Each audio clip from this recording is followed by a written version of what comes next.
ሰብስክራይብ በማድረግ ቤተሰብ ይሁኑ። ከባድ በሽታ ነው። ምንድነው? ዶክተሮች ቢረባረቡበት ሊያድኑት የማይችሉት በሽታ ማን እንደሆነች ታውቃላችሁ? ለማወቅ ትፈልጋላችሁ? وهي القلب እሷም ቀልብ ናት። እንደው የአደም ልጅ እኮ ያስገርመኛል። የተከበር ይኩራራል ይኮራል። وقد خرج በርግጥም እሱ እኮ ወጥቷል من مجرى البول مرتين ከሽንት መውጫ ሁለት ጊዜ ወጥቶ በዚህ ቆሻሻ በሚወጣበት ቦታ ላይ ወጥቶ ሲኮራ ይገርመኛል። አንተ ብትንጠባረር ብትነጥር ምን ብትል ያ ነው አላህ ለም ተኽሪቅ الارض ምድርን ሰርጉደ ሰንጥቃ አትገባም። لا يدخل الجنة من كان في قلبه مثقال ذرة من كبرنا ጀነት አይገባም ማን በልቡ ውስጥ ትንሽ ብናኝ የምታክል ክብደት ያላት ኩራት ካለበት። بسم الله الرحمن الرحيم الحمد لله الذي هدانا لهذا الدين وما كنا لنهتدي لولا أن هدانا الله ثم الصلاة والسلام على مبعوث رحمة للعالمين وعلى آله وصحبه وسلم تسليما كثيرا وبعد السلام عليكم ورحمة الله وبركاته የተከበራችሁ አባቶች፣ ወንድሞች፣ እናቶች፣ እህቶች ይህንን ፕሮግራም በያላችሁበት የምትከታተሉ በአጠቃላይ የአላህ ሱብሓነሁ ወተዓላ ሰላም፣ እዝነት፣ ጥበቃ አይለያችሁ። አላህ ይጠብቃችሁ፣ አላህ ይጠብቃል።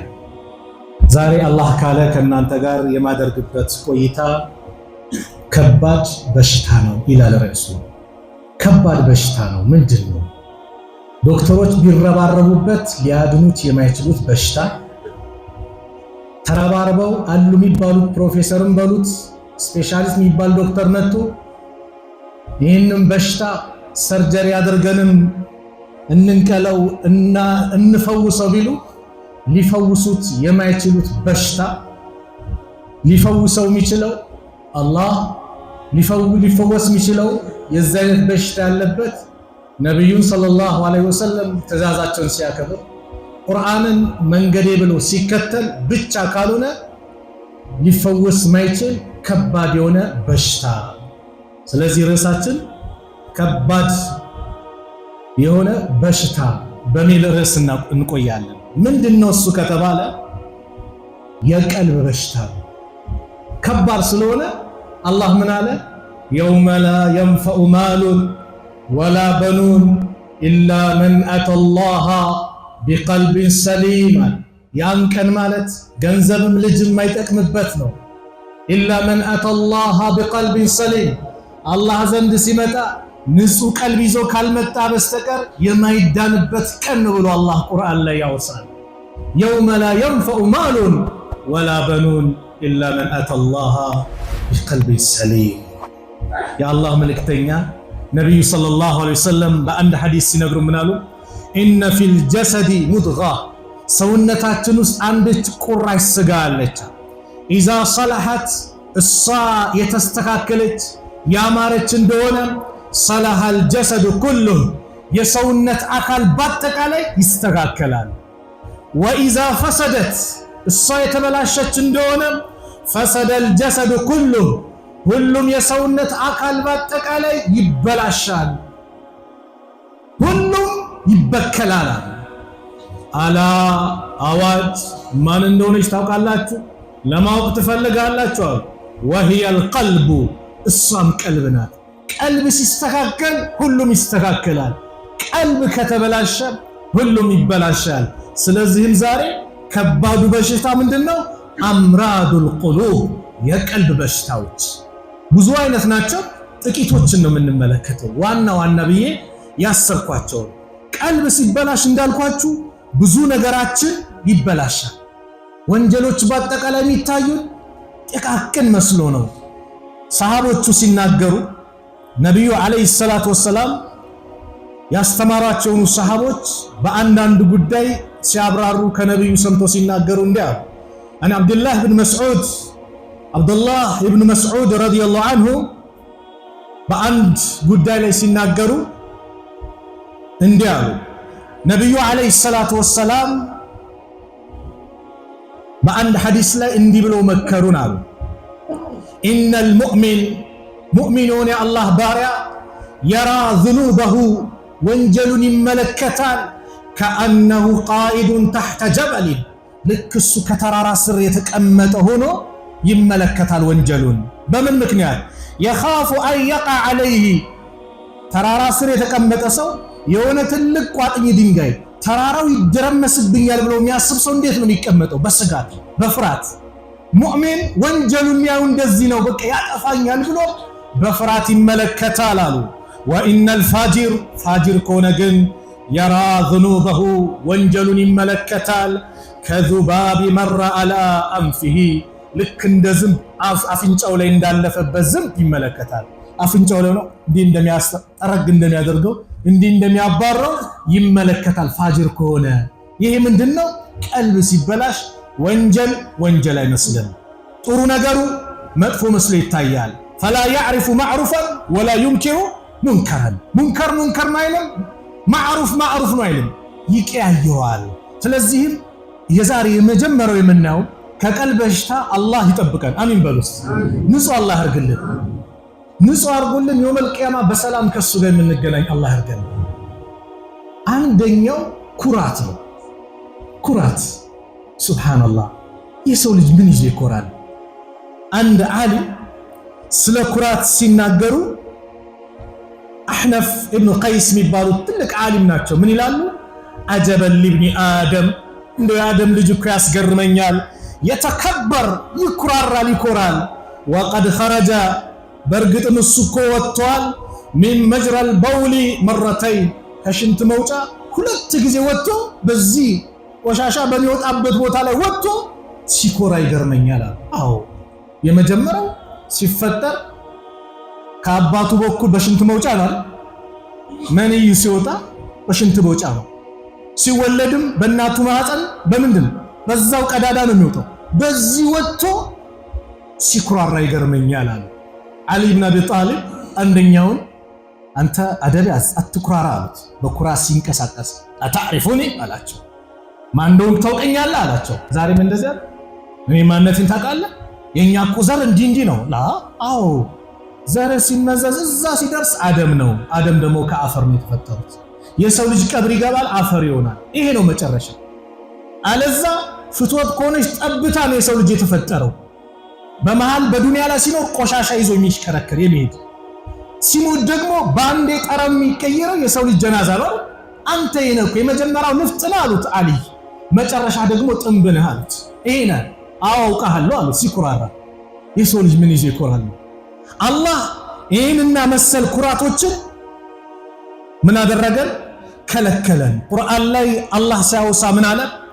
تلك الدار الآخرة نجعلها للذين لا يريدون علوا في الأرض ولا فسادا والعاقبة للمتقين.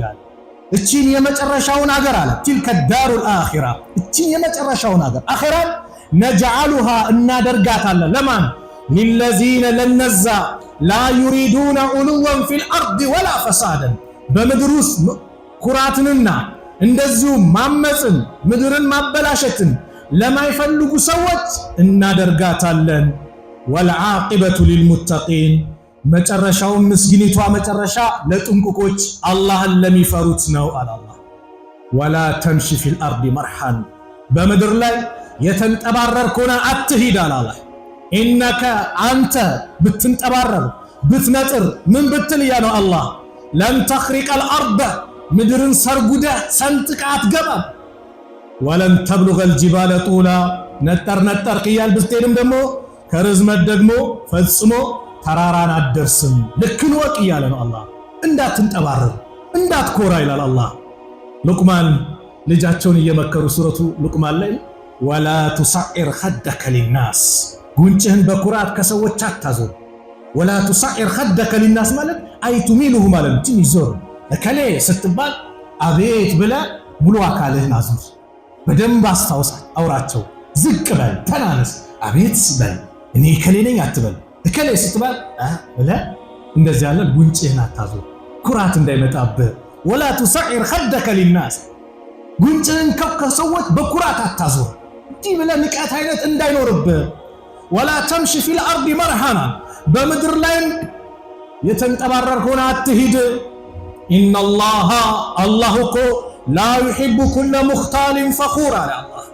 ተንጠባራሪን ጉረኛን ሁሉ አይወድምና አትንጠባረር። ጉረኛን አላህ አይወድም። ኩራት ሊኖርብህ አይገባም። ስለዚህ ወቅሲድ ፊ መሽይከ በአካሄድ መካከለኛውን ሰው ኪሱ ሲወፍር እኮ ይቀየራል አይደል? ትንሽውን ነገር የተለየ ነገር ሲያይ ይቀየራል አይደል? ሰላምታ ምናምን ያቆማል አይደል? ትናንትና አብሮ ሲበላቸው የነበረው ሰዎች አብሮ ቡና የጠጣሽ ማኪያቶ ሲጠጣ ከሆነ ትንሽ ለውጥ ከመጣ ደረጃ ከፍ ካለ የዱንያ ማለት ነው የሚያልቀው ደረጃ የሚጠፋው ደረጃ ከፍ ሲልለት ለሰላም አለይኩም ራሱ በቃ ባልሰማ ባላየ አትሁን። እንደዛ ነው ባህሪ እንዳይኖርብህ እያለ ነው አላህ። ወቅሲድ ፊ መሽይከ በአካሄድ ማከለኛውን ወግዱድ ሚን ሰውቲከ ድምፅህንም ዝቅ አድርግ። ለምን ኢነ አንከረል አስዋት ለሰውቱል ሐሚራ ከድምፆች ሁሉ አስከፊው የአህዮች ድምፅ ነውና ረጋ በል፣ ቀስ በል፣ ተረጋጋ እያለ ነው አላህ። የአላህ መልእክተኛ ነቢዩ ሰለላሁ ዐለይሂ ወሰለም የኩራትን ከባድነት ሲያስተምሩ ሰሃቦች ጨነቃቸው። ሐላል የሆነ ነገር ሁሉ ሐራም የሆነ መስሎ ታያቸው። አንድ ቀን የአላህ መልእክተኛ ታላቁ ሰሃባ አብዱላህ ብን መስዑድ ረዲየላሁ ዐንሁ ባስተላለፉት ሐዲስ የአላህ መልእክተኛ ነቢዩ ዐለይሂ ሰላቱ ወሰላም እንዲህ አሉ፣ ላ የድኹሉል ጀና መን ካነ ፊ ቀልቢሂ ሚስቃሉ ዘረትን ሚን ክብሪና ጀነት አይገባም ማን በልቡ ውስጥ ትንሽ የብናኝ የምታክል ክብደት ያላት ኩራት ካለበት ጀነት አይገባም አሉ። ሰሃቦቹ ደነገጡ። አንዱ አለ ፈቃለ ረጁሉን አንድ ሰው እንዲህ አለ፣ ኢነ ረጁለ ዩሂቡ አን የኩነ ሰውቡሁ ሐሰነን አንድ ሰው አንተ አላህ መልእክተኛ ልብሱ ያማረ እንዲሆን ይፈልጋል፣ ፕሮቶኮሉን መጠበቅ ይፈልጋል። ወነዕሉሁ ሐሰነተን ጫማውም ያማረ መሆን ይፈልጋል፣ ብራንድ የሆነ ጫማ መልበስ ይፈልጋል። ታዲያ ኩራት ነው እንዲህ ብለው ሲጠይቃቸው ቃል የአላህ መልእክተኛ ምን አሉት?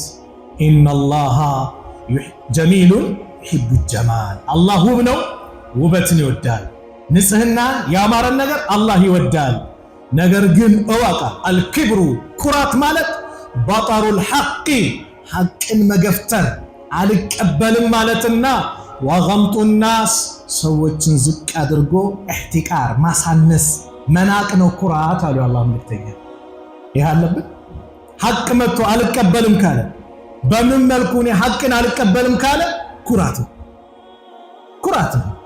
ሐቅ በየትኛውም ወገን ይምጣ ማንም ያምጣው አላህ እንዲህ አለ ከተባለ ሰሚዕና ወአጣና ሰምተናል ታዘናል እሺ ማለት እንጂ እንዴት እኔ እሱ ለኔ ሊመክረኝ እኔ ከሱ ይሄ ቀደምቶቹ ባህሪ አልነበረም። ብዙ ጊዜ አንድ ምሳሌ ያመጣለሁ። ይሄ ምሳሌ ማመጣው ምንድነው? በተለይ ጣሊበል ዒልም ዕውቀት ላይ ፈላጊ የሆነ ሐቅ እንዲህ ሲመጣ መቀበል ነው። በቃ ሐቅ ከሆነ ከቁርአን ከሐዲስ የተረጋገጠ ሲሆን መቀበል ነው እንጂ ኩራት አያስፈልግም። ኢማሙ ሻፊ የኢማሙ ማሊክ ደረሳ ናቸው። ኢማሙ ሻፊ የኢማሙ ማሊክ ደረሳ ናቸው። አስቡ፣ ሸኺየው ማን ነው? ኢማሙ ማሊክ ናቸው። ማሊክ ኢብኑ አነስ የሚባሉት። ኢማሙ ሻፊ ደግሞ መሐመድ ቢን ኢድሪስ ተብለው ይጠራሉ። ስማቸው መሐመድ ቢን ኢድሪስ። አንድ ቀን እሳቸው ጋር ይማራሉና ለእውቀት ያላቸው ፍቅር ልዩ ነበር። መስጂዱ ንቡዋ የነቢዩ ዓለይሂ ሰላቱ ወሰላም መስጂድ ላይ እንደዚህ ሐለቀተል ዒልም እያስተማሩ ባሉበት ሰዓት ኢማሙ ማሊክ አንድ ሰው ገባና ወየቁል ያ ኢማም አንቱ ኢማም ወይ አላቸው። አቤት ቀድ ቁልቱ ሊዘውጂ አንቲ ጣሊቁን ኢለም ተኩኒ አሕላ ሚን ቀመር ለባለቤቴ እኮ ከጨረቃ የበለሽ ካልሆንሽ ፍቺ ነሽ አልኳት። ምንድን ነው የሚሻለኝ አላቸው። ኢማሙ ማሊክ ትንሽ አስተነተኑ ነው ቆይ ብለው ምን ብለው ثم قال ليس هناك أحلى من القمر ليس أحلى من القمر ከጨረቃ የበለጠማ የለም። ስለዚህ ባለቤት ፍቺ ናት። በቃ ካም በኋላ እሷ ጋር እንዳትገባ በቃ ሊፈታ ተንደርድሮ ሲል ኢማሙ ሻፊ የመስጊዱ ኮርነር ላይ ዝም ብሎ የሆነ አራት ማዕዘን አለ። በዛ ነገር ላይ ቢዚ ሆኖ ነበርና ለዕልም ያላቸው ፍቅር ልዩ ነበር። ልክ ሲወጣ ተከትሎ ወጡና አንተ ሰው አሉት። ጥያቄው ምን እንደሆነ ስላልሰሙ ለዕልም የነበራቸው ወካነ ሐሪሰን አላ ጠልብ ልዕልም ይላል። ለዕልም የነበራቸው ፍቅር ልዩ ነበር ኢማሙ ማሊክ። ሰውየውን አገኙትና ይህን አዕራብይ ነው። መል ሱአል ወመል ኢጃባ፣ ጥያቄው ምን ነበር መልሱስ ምንድን ነው አሉ። እሳቸው ጥያቄውን ሰምተው መልሱን አውቀው ዕልም ለመያዝ ነው ኢማሙ ሻፊዒ። አይ ለባለቤቴ እንደዚህ ብያት ነበረ ፍቺ ናት አሉት ኢማሙ ማሊክ። ስለዚህ ልፈታ እየሄድኩ ነው ሲሉ ኢማሙ ሻፊዒ ምን አሉ? ላ በል ዘውጀቱከ አሕላ ሚን ቀመር፣ አረ ይልቁንም ባለቤትህማ ከጨረቃ የበለጠች ናት አሉ። ቃለ ወቀድ ረአይተሃ፣ አይተሃታል እንዴ አላቸው። በጣም ይቀና ነበር አሉ። በጣም ቀናተኛ ነበር ይላል እዚሁ ታሪኩን ሲያመጣ። ላ አሉ፣ ነገር ግን አላህ በቁርአን ላይ የተናገረውን አልሰማህም? ምን አለ አላህ? ምሎ የተናገረበት ወቲኒ ወዘይቱን አለ። በቲን በዘይቱን እምላለሁ አለ አላህ። ወጡሪ ሲኒን አለ፣ በጡሩ ሲና። ወሃዛል በለዲል አሚን አለ፣ በዚችኛው አሚን ሰላም በሆነችው ሀገር በምን በመካ እምላለሁ አለ።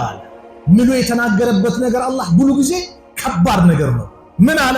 ለቀድ ኸለቅነል ኢንሳነ ፊ አሕሰኒ ተቅዊም፣ የሰው ልጅን እጅግ ባማረ ሁኔታ ፈጥረነዋል። ስለዚህ አላህ ይህን ተናግሯል። እንደ ሰው ልጅ ውብ የለም አላህ የፈጠረው። ሚስት ከጨረቃ ትበልጣለች አሉ። ማን? ኢማሙ ሻፊዒ ረሕመቱላሂ ዐለይሂ። ና እስቲ እንደዛ ከሆነ ኢማሙ ማሊክ ጋር እንሄዳሉ። ወደ ኢማሙ ማሊክ ተመለሱ። ይሄ ተማሪዎች እንዲህ እያለ ነው ብሎ ሲነገራቸው ሐቅማ ሊከተሉት የሚገባ ትክክለኛ ነገር ነው። አኽጣ ማሊክ አሉ። ማን? ኢማሙ ማሊክ። ማሊክ ተሳሳተ። ወአሳበ ሻፊዕ፣ ሻፊዒ ግን ትክክል ነው አሉ። ምንድነው? ሐቅ ሲመጣ መቀበል የአማኞች ኩራት የሌለባቸው ሰዎች ባህሪ ነው። ሐቅን አለመቀበልስ የቀልብ በሽታ ነው። ፊ ቁሉቢሂም መረድ ፈዛደሁም ላሁ መረዳ ብሎ አላህ የገለጸው በቀልባቸው ላይ በሽታ አለ። ማንን ሲያነሳ? ሙናፊቆችን በበሽታ ላይ በሽታን ጨመረላቸዋል። ስለዚህ ኩራት ሐቅን እንዳንቀበል ያደርጋል። ኩራት የነቢዩን ዓለይሂ ሰላቱ ወሰላም ትእዛዝ ጭምር እንድትጥሽ ያደርጋል። አንዱ ሰሃባ ሰለማ ኢብኑ አልአክዋ የሚባሉ ታላቅ ሰሃባ ናቸው። ሲያወሩ ምን ይላሉ? አነ ረጁለን አከለ እንደ ረሱሊላህ ሰለላሁ ዐለይሂ ወሰለም። ይህን ስሙ። የዘነጋችሁ በመርሳትም ግራ እጅን የምትጠቀሙ ካላችሁ እስቲ ይችን ሐዲስ፣ ልጆቻችሁም በግራ እጅ የሚጠቀሙ ካለ እስቲ ይችን ሐዲስ። በግራ እጅ የሚቀበለው የሚሰጠው ማን ነው? ሸይጣን ነው። ግራ እጅ እስቲንጃ የምናደርግበት ቆሻሻ ነገር የምናነሳበት ነው። ሐታ ውዱ ስናደርግ በቀኝ ስበል በምንድን ነው የምናወጣው? በግራችን ደግሞ ውስጥ ያለውን ቆሻሻ እናወጣለን። እስቲንጃ በቀኝ ውሃ ታፈሳለህ። የምናጸዳደው በምንድን ነው? በግራ እጅ ነው። ቀኝ እጅ ለምግብ ለጥሩ ነው። ይሄ ነው እስላም ያስተማረን። እና ነብዩ ሰለላሁ ዐለይሂ ወሰለም ዘንድ ይላሉ ሰለማ ኢብኑ አልአክዋ፣ አንድ ሰው ረሱል ሰለላሁ ዐለይሂ ወሰለም ዘንድ ሆኖ ምግብ ይበላል። ሲበላ በግራ እጁ ነበር የሚበላውና ኩል ቢየሚኒክ አሉት፣ በቀኝ ብላ አሉት የአላህ መልእክተኛ። ቃለ ላ አስተጢዕ፣ አልችልማ አላቸው። ለስተጣዕተ፣ አያስችል አሉት። ያ አላህ አያስችልህ፣ ችላ አልችልም፣ አያስችል አሉት የአላህ መልእክተኛ። ማ መነዐሁ ኢላ አልኪብር፣ ኩራት እንጂ የከለከለው ነገር አይደለም። ሳይችል ቀርቶ ሰው ምንድነው ያገደው? ኩራት፣ ትዕቢት። ደረት ሲያብጥ ኩራት ይመጣል እንጂ ምንም የከለከለው ነገር የለም። ቃለ ፈማ ረፈዐሃ ኢላ ፊህ ይላል። ከዛ በኋላ ወደ አፉ ማንሳት አቃተው፣ አላነሳትም። እጁ ፓላራይዝድ ሆነ፣ ሸለለች። በቃ ነብዩ አያስችል አሉታ። ይሄ ምንድነው? በግራች። ስለዚህ ምግብም ልጆች እኛም አንዳንዴ ለምን ብርጭቆ ይታጠባል? አንዳንድ በዚህ ዳቦ በዚህ ሻይ ላ ይታጠባል። በግራ እጅም ተጠቀም በቀኝም ተጠቀም፣ መታጠቡ አይቀርም አይደል? እንዳይቆሽ ይላል። አንዳንድ ወጥ ነጥቶታል፣ ምን ከዋ ጠጣበት፣ ይታጠባል። በግራ እንዳትጠቀም፣ በምን ተጠቀም? በቀኝ። ነብዩ ሰለላሁ ዐለይሂ ወሰለም አያስችላል። ኩራተኞች ጀሃነም ነው የሚገቡት። የአላህ መልእክተኛ ነብዩ ሰለላሁ ዐለይሂ ወሰለም አሉ እህተጀቲል ጀነቱ ወናር፣ ጀነትና ጀሃነም ተከራከሩ። ፈቃለት ናር፣ እሳት አለች ፊየል ጀባሩነ ወልሙተከቢሩን፣ እኔ ውስጥ እኮ አምባገነኖች የሚኳሩ ሰዎች ነው የሚሞላባት አለች። ማን? እሳት። ወቃለቲል ጀነቱ፣ ጀነትም አለች ፊየ ዱዓፋኡ ናስ ወመሳኪንሁም፣ እኔ ዘንድማ ደካሞቹ ምስኪኖቹ ኩራት የሚባል አምባገነት የሚባል የሌለባቸው የአላህ ባሪዎች ነው እኔ ጋር የሚመጡት። ፈቀደ አላሁ በይነሁማ አላህ በማዕከላቸው ፈረደ። ኢነኪል ጀነቱ ረሕመቲ አርሐሙ ቢኪ መን አሻኡ አንቺ የኔ ጀነት ነሽ ማዝንብሽ በአንቺ ላይ የፈለኩን አዝንብሻለሁ አዝኜ አንቺ ጋር አስገባዋለሁ። ወኢነኪ ናር አንቺ ደግሞ እሳት ነሽ አዛብ የኔ ቅጣት ወአዝቡ ቢኪ መን አሻኡ የፈለኩትን በአንቺ ቀጣበታለሁ አላህ። ለሁለታችሁም ግን የራሳችሁን ድርሻ ታገኛለች ትሞላላችሁ። ጀነትን ጀሃነምን ጀሃነም ግን የሚገባው ማን ነው? አምባገነን የሚኩራሩ ሰዎች ጀሃነም ይገባሉ። አላህ ይጠብቀን። ሶስት ሰዎችን ነገው መልቂያማ አላህ አያናግራቸውም አሉ። ወደ እነሱም አይመለከትም። ለነሱም አሳማሚ ቅጣት አለባቸው አሉ የአላህ መልእክተኛ ነብዩ ሰለላሁ ዐለይሂ ወሰለም። ሶስት ሰዎች አላህ ወደ እነሱ አይመለከትም፣ አያናግራቸውም፣ አሳማሚ ቅጣት አለባቸው አሉ የአላህ መልእክተኛ ነብዩ ሰለላሁ ዐለይሂ ወሰለም። ማን ናቸው? የመጀመሪያው ሸይኹ ዛኒ የሽማግሌ ዝሙተኛ አላህ ይጠብቀን። ለምን ሽምግልና ሲመጣ ቢያንስ ስሜት ደከም ይላል አይደል? ያ ማለት ወደ አላህ በጣም መቃረብ ያለበት ሰዓት ላይ ወደዚህ አይነት ነገር የሚጨማለቅ ከሆነ አላህ አሳማሚ ቅጣት አዘጋጅቶለታል። አያናግረው፣ ወደ እሱ አይመለከትም፣ ይጨክንበታል እኮ። የሽማግሌ ዝሙተኛ ሲባል አላህ ይጠብቀን። ዛሬ ላይ በሚዲያ ይሰማል። የእንደዚህ አይነት ዓመት ሰውዬ ትንሽ ልጅ ደፈረ ሲባል ሚዲያ ይሰማል። ላኢላሃ ኢላላህ። ይሄ ውርደት ነው ወላሂ። ሰው ልጅ የለው ለልጁ አዝም በልጁ ላይ ሊደረግለት ይወዳል? አይወድም እኮ። ሁለተኛው አሉ የአላህ መልእክተኛ ወመሊኩን ከዛብ የንጉስ ዋሾ አሉ። ለምን ይዋሻል? ንጉስ መሪ የሆነ ለምን ይዋሻል? ለምን ዋሻህ ብሎ ሚከሰው ምን የለው፣ ስልጣኑ በእጁ ነው። የንጉስ ዋሾን አላህ ይህንም ሰው በራህመት አይኑ ወደሱ አይመለከትም፣ አሳማሚ ቅጣት አዘጋጅቶለታል። ሶስተኛው ከርዕሳችን ጋር የሚገናኘው ዋይሉ ሙስተክቢር የድሃ ኩራተኛ። ድሃ ምን ይዞ ይኮራል? ባለሀብቱስ ሀብቱ ሸነገለ ይባላል። ድሃ ግን ምን ይዞ ይኮራል? በምኑ ነው የሚኮራው? የድሃን ኩራተኛ አላህ አናግረውም፣ ወደሱ አይመለከትም፣ አሳማሚ ቅጣት አለበታል። አላህ ይጠብቀን። ኩራት ሲመጣ ወላሂ ሰውን በአጠቃላይ እንንቃለን፣ ከኢባዳ እንርቃለን፣ አላህ የሚጠላውን ነገር እንድንፈጽም ያደርገናል። ከባድ በሽታ አለው ከኩራት። አላህ ይጠብቀን። አሚን በለው። በቃ መተናነስ ነው። የአላህ መልእክተኛ ነብዩ ሰለላሁ ዐለይሂ ወሰለም እኮ በሐዲስ የነገሩን ይህንን ነው። መተናነስ ማ ነቀሰት ሰደቀቱ ሚን ማሊን አሉ። የሰደቃ ገንዘብ አይቀንስም አሉ በአንድ ሐዲስ። ወማ ዛደ አላሁ አብደን ቢዐውፊን ኢላ ኢዘን። አንድ የአላህ ባሪያ ይቅርታን ሲያበዛ ክብርን እንጂ ሌላን አያገኝም አሉ። ወማ ተዋደዐ አሐዱ ሊላህ ኢላ ረፈዐሁ አላህ። አንድ ሰው ለአላህ ብሎ ዝቅ ሚል ከሆነ አላህ ምን ያደርገዋል? ከፍ ያደርገዋል። ዝቅ መተናነስ። ኩራት ሲወጥረንና ነጋዴ፣ የመስጊድ ኢማም፣ ዳኢ፣ የሀገር መሪ፣ ባለስልጣን፣ ባለሀብት ሁሉም ስም ለምን ቤት ውስጥ ስንገባ ያ ባህሪ ከኛ ሊወርድ ይገባል።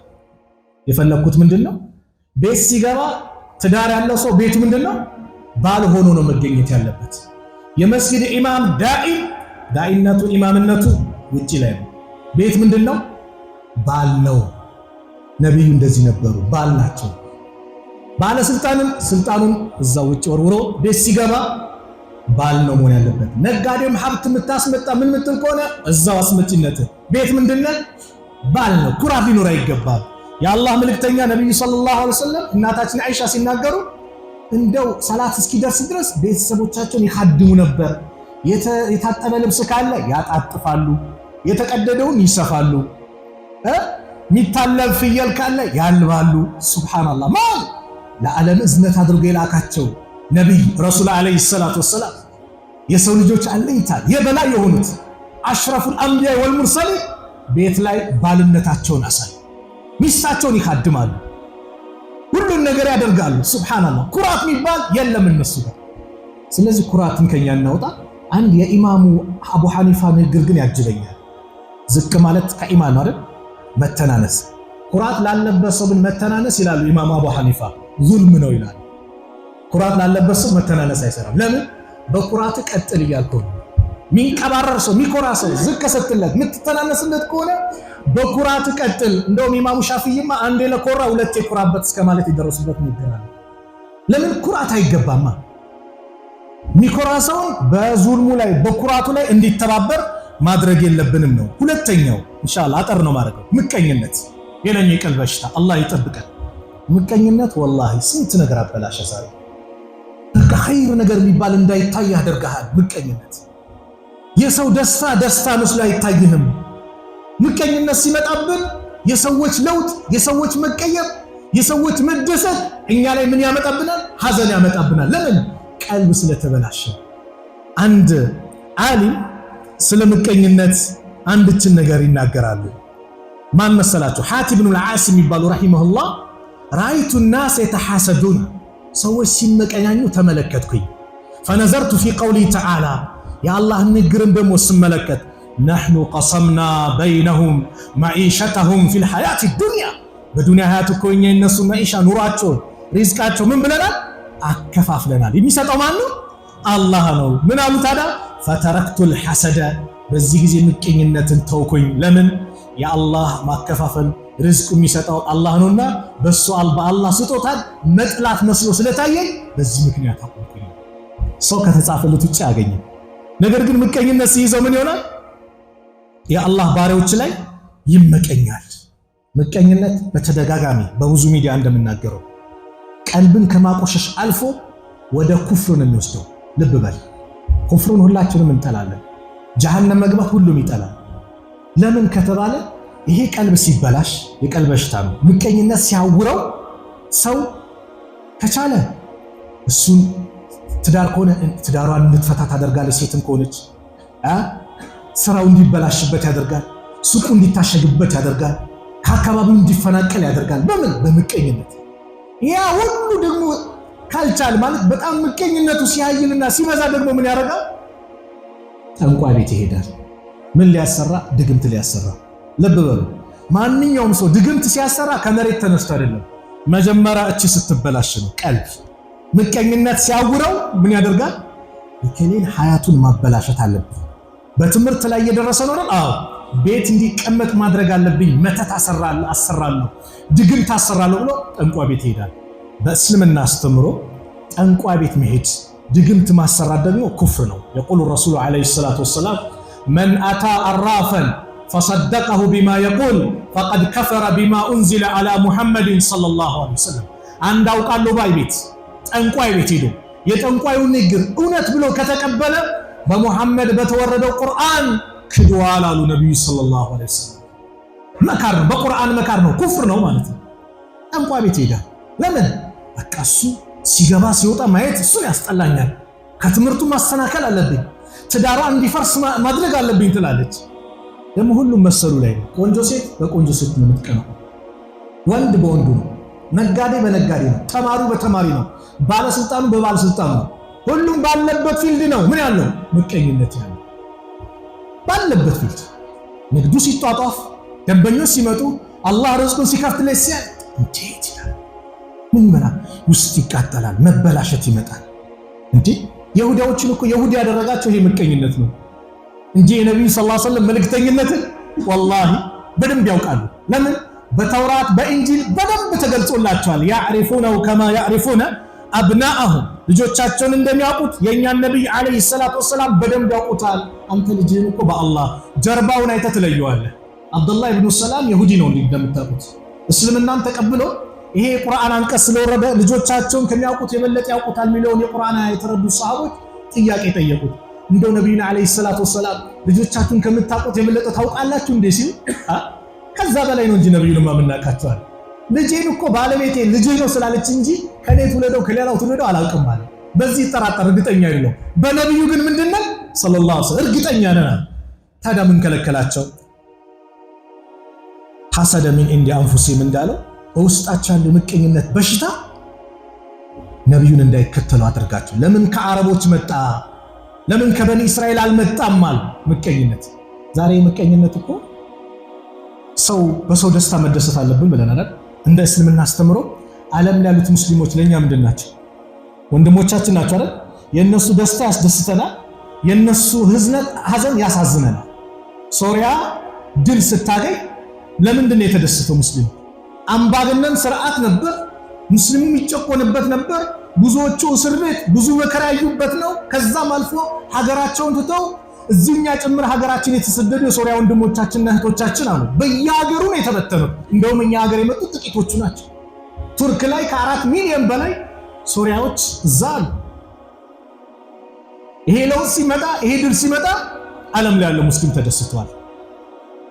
ያን ደስታ ደግሞ ያ ረብ ለፊልስጤም ወንድሞቻችንም አድርግልን ብለህ ዱዓ ስታደርግ ደግሞ ደሙም ይፈላል፣ ይቃጠላል ይላል። ያላወቁት ነገር ምንድነው? ኢስላም ማለት ዓለም አቀፍ ነው። በዘር የታጠረ አይደለም፣ በሀገር የታጠረ አይደለም። ኢነመል ሙእሚኑነ ኢኽዋ፣ ሙእሚኖች እኮ ወንድማማቶች ናቸው። ሰልማንን ከፋርስ ያመጣ ዲን፣ ቢላልን ከሀበሻ፣ አቡበከርን ከቁረይሽ፣ አብደላህ ኢብኑ ሰላምን ከይሁዲ አምጥቶ አንድ ቦታ እንዲቀመጡ እንዲያወሩ ያደረጋቸው ከሊመቱ ላኢላሃ ኢለላህ ነው። ሸሃዳ ያለ በአጠቃላይ ወንድማችን እህታችን፣ የእሷ ጭንቀት የእሱ ጭንቀት ይሰማናል፣ የእነሱ ደስታ ያስደስተናል። መን ለም የህተመ ቢአምሪ ልሙስሊሚን ፈለይሰ ሚንሁም፣ የሙስሊሞች ጉዳይ ያላስደሰተው ከነሱ አይደለም አሉ ነቢዩ ሰለላሁ ዐለይሂ ወሰለም። ኢብኑ ተይሚያ ረሕመቱላሂ ዐለይሂ ምን ይላሉ? የሙስሊሞች ደስታ ካላስደሰተው፣ ሐዘናቸው ካላሳዘነው የሙስሊሞች አይደለም። ስለዚህ ምቀኝነት እንዳልኳችሁ እዚህ ደረጃ ደርሳል። ጥላቻ ሰው ላይ መጥፎ ነገር እንድታደርስ፣ አደጋ እንድታደርስ፣ አካባቢ ላይ ማየት አልፈልግም፣ ከዚህ ውጣ፣ ይጥፋልኝ። ለምን? ቀልብሏ ተበላሽ። እስልምና ይህንን ነው እንትን እያለን ያለው፣ ይህንን ነው ከእናንተ ይውጣ። የአላህ መልእክተኛ ሰለላሁ ዐለይሂ ወሰለም አሉ ኢያኩም ወልሐሰድ፣ አደራችሁን ምቀኝነትን ተጠንቀቁ። ፈኢነል ሐሰድ፣ ምቀኝነት ያእኩሉል ሐሰናት፣ መልካም ስራን ይበላል። ከማ ተእኩሉ ናሩል ኸጠል፣ ልክ እሳት እንጨትን ጥፍድድ አድርጋ እንደምትበላ መልካም ስራችሁን ታበላሽባቸዋለች። ሱረቱ ፈለቅ ላይ ከባድነቱን ሲገልጽ ቁል አዑዙ ቢረቢል ፈለቅ፣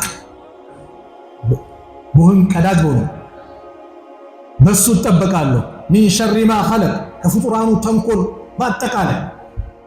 ከዛስ ሚን ሸሪ ማ ኸለቅ ወሚን ሸሪ ጋሲቂን ኢዛ ወቀባል ወሚን ሸሪ ነፋሳቲ ፊል ዑቀድ ወሚን ሸሪ ሐሲድን ኢዛ ሐሰድ። ሚን ሸሪ ማ ኸለቅ ሁሉንም ያካትታል። ከዛ ተፊ በሆኑት ደጋሚ ሴቶችን እጠበቃለሁ ካለ በኋላ መጨረሻውን በምንዘጋው ወሚን ሸሪ ሐሲድን ኢዛ ሐሰድ። ምቀኛ በተመቀኘ ጊዜ ባንተ እጠበቃለሁ። ለምን? የምቀኛው አደጋ ካንተ ጋር ጸብ የለውም። ለምን ተቀየርክ? ለምን ተለወጥክ? እዚህ ጋር ማዲያት ነበረ ለምን ጠፋ? ይሄ ነው ወላሂ ደም ነው የሚተከታው። መጥፎ ነው እንዴ! እንኳን እሱ አይደለም የአላህ መልእክተኛ ነብዩ ሰለላሁ ዐለይሂ ወሰለም አዲስ ልብስ የለበሰ ሰው ካያችሁ፣ አዲስ ልብስ የለበሰ ሰው ስታዩ ምን በሉን ያሉት? ዱዓ አድርጉ አይደል? ይልበስ ጀዲደን ወኢሽ ሐሚደን ወሙት ሸሂደን። ሁሌም አዲስ ልበስ፣ ሁሌም አመስጋኝ ባሪያውን። እንደዚህም ስትሞትም ሸሂድ ሆነ በጥሩ ሁኔታ በመጥፎ ነገር ኻቲማ እንዳይበላሽ። ይሄ ነው ዱዓ እንጂ ጌታ መጣው ምን አገባ? መኪና ያዘ ኬት ነው ቦነ ምን አገባ? የሚያከፋፍለው ማን ነው? አላህ ነው። አም يحسدون الناس፣ ሰዎች ይመቀኛሉ እንዴ? አላማ አታሁም الله من فضله፣ አላህ በሰጣቸው ችሮታ። ምን ማለት ነው ምቀኝነት? አላህ ለከሌ ለምን ሰጠው እያለ ነው። ሰጪው ማን ነው? አላህ። ከአላህ ጋር እኮ እየተከራከረ ነው። ስለዚህ ምቀኝነትን መራቅ። ምቀኝነት ከባድ በሽታ ነው። አንድ ሰሃባ ነበረ ነብዩ ጀነት የመሰከሩለት። ከመስጊዱ በር ሲገባ አንድ ቀን አሁን የጀነት ሰው ይመጣል አሉ። አንድ ሰሃባ ገባ። በሁለተኛው ቀን ሲደግሙ ያው ሰሃባ ገባ። በሶስተኛው ቀን ሲደግሙ ራሱ ሰሃባ ሲገባ የአምር ኢብኑ አልዓስ ልጅ የሆኑት አብዱላህ ኢብኑ አምር ኢብኑ አልዓስ ጀነት የገባትና ስራ ለሊት የሚሰራው ልዩ ዒባዳ አለ፣ እሷን ማጣራት አለብኝ፣ የሆነ ሲስተም ፈልጌያለሁ። ሄደና ቤትህ ትንሽ ጊዜ ልቆይ ነበር ትፈቅድልኛለህ ወይ? ከቤተሰብ ጋር ትንሽ አልተስማማም። ችግር የለም ሰሃቦች አይደል ቤቴ ቤትህ ነው አብሽራል። ገባ። እሱ ምንድነው ጀነትን ፈልጎ ነው፣ ሌላ ነገር አይደለም።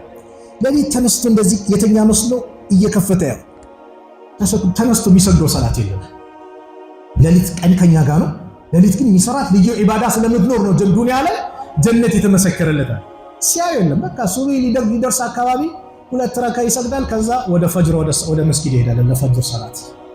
አይ ዛሬ እኔ ስላለው ነው፣ ሁለተኛው ቀን ልጠብቀዋል። ሁለተኛው ቀንም ያው ሶስተኛው ቀንም ያው አይ የተለየ ነገር የለም ምን ሰርቶ ነው ጀነት እኔ ቤትም ሰላም ነኝ ግን ነብዩ ሰለላሁ ዐለይሂ ወሰለም 3 ቀን የጀነት ሲሉ አንተ መጣ ጀነት የገባህበትን ስራ ለማየት ፈልጌ ነበር የመጣሁት ምን የተለየ ስራ አለ ያው እንደምታየው ነው በቃ እኔ እንግዲህ አፉ በለኝ ይሄን ለማየት ነው የመጣሁት ለሌላ ጉዳይ አይደለም ማለት ልክ ሲሄድ ናስቲ ያለው ምናልባት አንዲት ስራ ትሆናለች ምን አንድችም ለሊት በኔ ላይ አልፋ አታውቅም ነክቶብኝ ያውቅም በሙስሊም ወንድሞቼና እህቶቼ ላይ ቀልቤ ላይ መጥፎ ነገር አሳድሬ አስቀምጬ አድሬ አላውቅም ሁሉንም አውፍ ያልኳቸው ቢሆን እንጂ እቺ ናታ እዚህ ደረጃ ያደረሰቻል እቺ ናታ አዎ ቀልብህ ንጹህ ሆኖ ለወንድሞች ቀልብ ንጹህ ሆኖ በጣም ትልቅ ደስታ ያመጣል ስለዚህ ሐቂቀተን ያስኩት ብዙ ነው ከቆየን ግን ምን ያደርገናል ርሳት ይዳል ስለዚህ ሌላኛውን የቀልብ በሽታ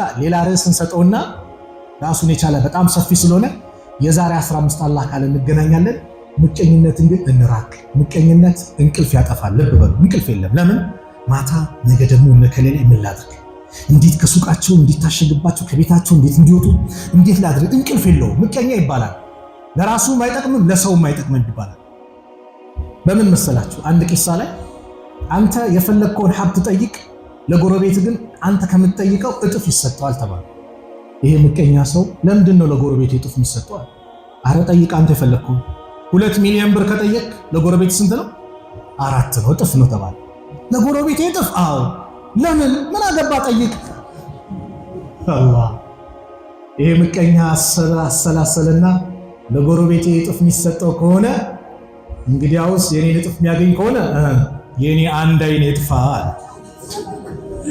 የጎረቤቱ ስንት አይን እንዲጠፋ 2 አይን እንዲጠፋ ወሚን ሸሪ ሐሲድ ኢዛ ሐሰድ ከምቀኛ አላህ ይጠብቀን ቀልባችንን ንጹህ አላህ አድርግልን ቀልባችንን ንጹህ አላህ አድርግልን አላህ Subhanahu Wa Ta'ala ከቀልብ በሽታ አላህ ይጠብቀን ከእንደዚህ አይነት የቀልብ በሽታ ማለት ከባድ ካንሰር ነው የማይለቅ ከባድ በሽታ ነው አላህ ይጠብቀን ንጹህ አላህ አድርግልን ንጹህ አላህ አድርግልን ከኩራት አላህ ይጠብቀን ሰው ላይ ከመንቀባረር አላህ ይጠብቀን ሰው ላይ ከመኩራት አላህ ይጠብቀን የአላህ ባሪያዎች ላይ ከመመጻደቅ አላህ ይጠብቀን ንጹህ ቀልብ አላህ ይለግሰን ነገ የውመል ቂያማ ሚድነው ኢላ መን አተላህ ቢቀልብን ሰሊም ተብሏል ሰላማዊ ቀልብ አላህ ያድርግልን ንጹህ አላህ ያድርግልን የሁላችንም መጨረሻ አላህ ያሳምርልን ከምቀኝነትም አላህ ይጠብቀን በወንድሞቻችን ደስታ የምንደሰት አላህ ያድርገን በእህቶቻችን ደስታ የምንደሰት አላህ ያድርገን አላህ Subhanahu Wa Ta'ala ለሰዎች ኸይር ነገር የምንመኝ ለሰዎች ኸይር ነገር የምንፈልግ የሚያስደስተን የሚያስፈልገን የሚያስብ ቀልብ አላህ ይለግሰን የተጨነቀውን ከጭንቀት አላህ ነጃ ይበለው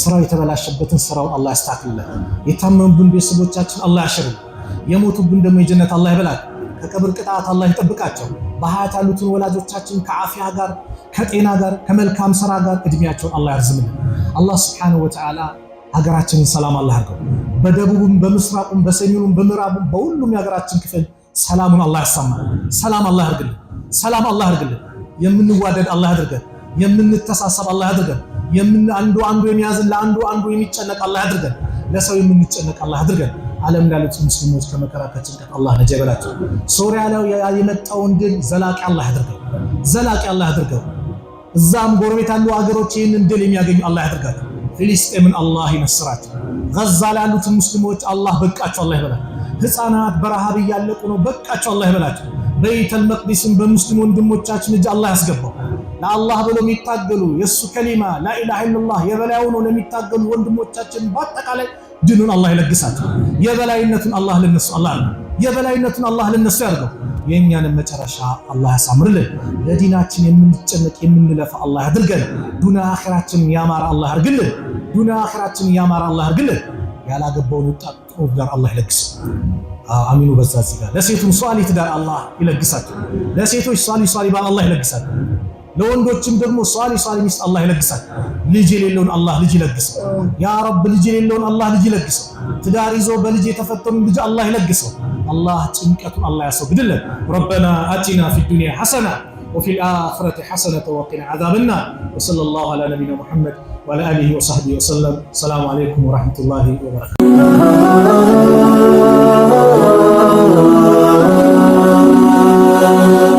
ሰብስክራይብ በማድረግ ቤተሰብ ይሁኑ